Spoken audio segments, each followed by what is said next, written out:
There is a critical error in using 8/2 with ground wire to connect a single-phase 240 volts, 60 Hz electric built-in cooktop on a 40 amp circuit in a residence.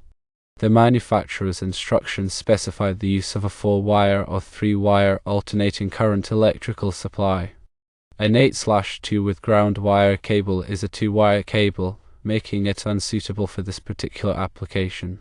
The correct cable to use is an 8/3 with ground wire, which provides a 3-wire configuration in addition to the grounding conductor. The presence of a ground wire is absolutely essential for safety, acting as a crucial safety measure. Let's delve into the specifics of wiring this cooktop correctly. The black wire should be connected to the lone terminal on the cooktop. The red wire is connected to the L2 terminal on the cooktop. The white wire, in this case, serves as the neutral and must be connected to the neutral terminal on the cooktop. Finally, the green wire serves as the ground and must be connected to the grounding terminal on the cooktop.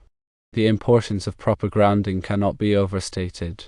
It provides a path for fault current to return to the source, tripping the circuit breaker and preventing electrical shock.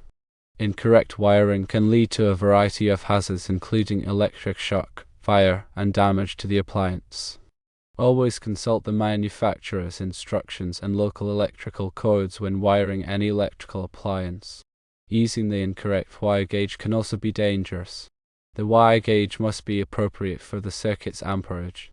In this case, with a 40 amp circuit, an 8-gauge wire is suitable, but it is important to verify this with local electrical codes and the appliance manufacturer's specifications.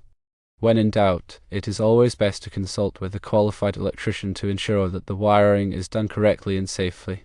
Furthermore, it is essential to turn off the power to the circuit before beginning any wiring work. This can be done by switching off the circuit breaker that controls the cooktop circuit. It is also a good idea to test the circuit with a voltage tester to ensure that the power is indeed off. Safety should always be the top priority when working with electricity. Improper wiring can have serious consequences, so it is essential to take the time to do it right. In summary, to safely and correctly wire a 240 volts electric cooktop, you must first consult the manufacturer's instructions for the specific model. Secondly, ensure you are using the correct type and gauge of wire, typically 8/3 with ground for a 40 amp circuit. Thirdly, connect the black wire to the lone terminal, the red wire to the L2 terminal, the white wire to the neutral terminal, and the green wire to the ground terminal. Fourthly, always turn off the power to the circuit before beginning any wiring work and verify that the power is off with a voltage tester. Fifthly, if you are not comfortable working with electricity, consult with a qualified electrician. Failure to follow these steps could result in serious injury or death. It is important to understand the function of each wire in a 240 volt circuit. The black and red wires are the hot wires, each carrying 120 volts alternating current. When combined, they provide the 240 volts needed to power the cooktop. The white wire is the neutral wire, which provides a return path for the current. The green wire is the ground wire, which provides a path for fault current to return to the source, tripping the circuit breaker and preventing electrical shock. In some older installations, a 3-wire system may be used without a separate neutral wire. In this case, the white wire serves as both the neutral and the ground. However, this is not permitted in new installations and is generally considered less safe than a 4-wire system with a separate neutral and ground. When replacing an old cooktop, it is important to upgrade the wiring to a 4-wire system if it is not already in place. This will provide a safer and more reliable connection. Another important consideration is the type of junction box used to connect the cooktop to the electrical system. The junction box must be large enough to accommodate the wires and connections, and it must be properly grounded. It is also important to use the correct type of wire connectors. Wire connectors should be rated for the size and type of wire being used, and they should be installed according to the manufacturer's instructions. Incorrect wire connectors can cause loose connections, which can lead to overheating and fire. Before installing the cooktop, it is also important to inspect the electrical system for any signs of damage or wear. Look for cracked or frayed wires, loose connections, and corroded terminals. If any problems are found, they should be repaired before installing the cooktop. It is also a good idea to have the electrical system inspected by a qualified electrician to ensure that it is up to code and in good working order. Finally, after the cooktop is installed, it is important to test it to make sure that it is working properly. Turn on all of the burners and check to see that they are heating evenly. Also, check to see that the cooktop is properly grounded. This can be done by using a multimeter to measure the voltage between the ground terminal and the cooktop and a known good ground. The voltage should be close to zero. If the voltage is significantly higher than zero, there may be a problem with the grounding system. Always follow the National Electrical Code, or NEC, guidelines for proper wiring and grounding techniques. The NEC provides specific requirements for the installation of electrical equipment, including cooktops. Failure to comply with the NEC can result in fines and penalties. It is also important to be aware of any local electrical codes that may be more stringent than the NEC. Local codes may vary depending on the jurisdiction, so it is important to check with the local building department to ensure that you are in compliance. In addition to following the NEC and local codes, it is also important to use common sense when working with electricity. Always be careful and take your time. If you are not sure how to do something, ask for help from a qualified electrician. Electricity can be dangerous, so it is important to take it seriously. Remember, safety should always be the top priority when working with electricity. By following these tips, you can help to ensure that your cooktop is wired correctly and safely. And here's an important note about using aluminum wiring. Aluminum wiring was used in some homes built in the 1960s and 1970s. Aluminum wiring can be a fire hazard if it is not properly installed and maintained.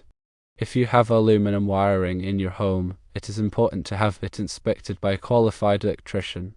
The electrician can check to see if the wiring is properly installed and maintained.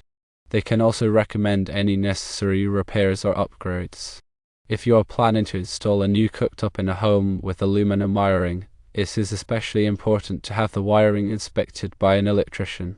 The electrician can determine whether the wiring is adequate for the new cooktop. They can also recommend any necessary upgrades to ensure that the cooktop is wired safely. In conclusion, wiring a 240 volts electric cooktop requires careful attention to detail and adherence to safety guidelines. Using the correct wire type and gauge, proper grounding techniques, and compliance with the NEC and local codes are all essential for ensuring a safe and reliable installation. Always consult with a qualified electrician if you have any questions or concerns.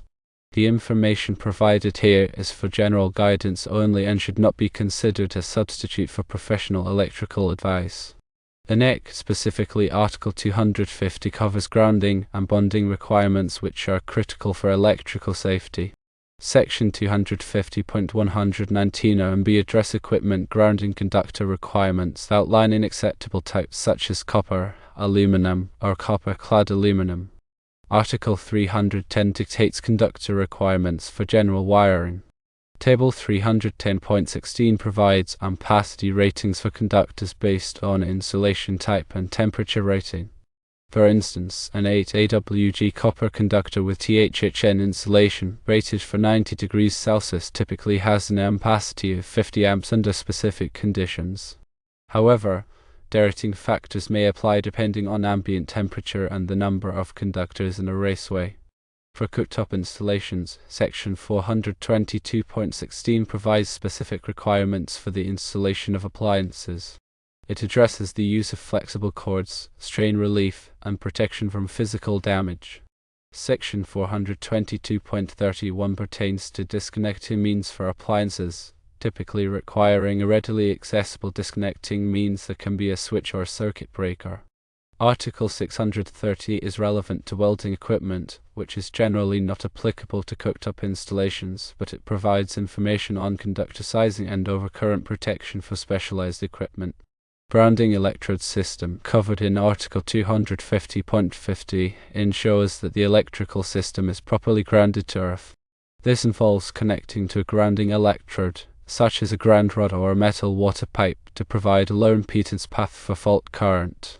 Sizing the grounding electrode conductor is determined by Table 250.66 based on the size of the service entrance conductors.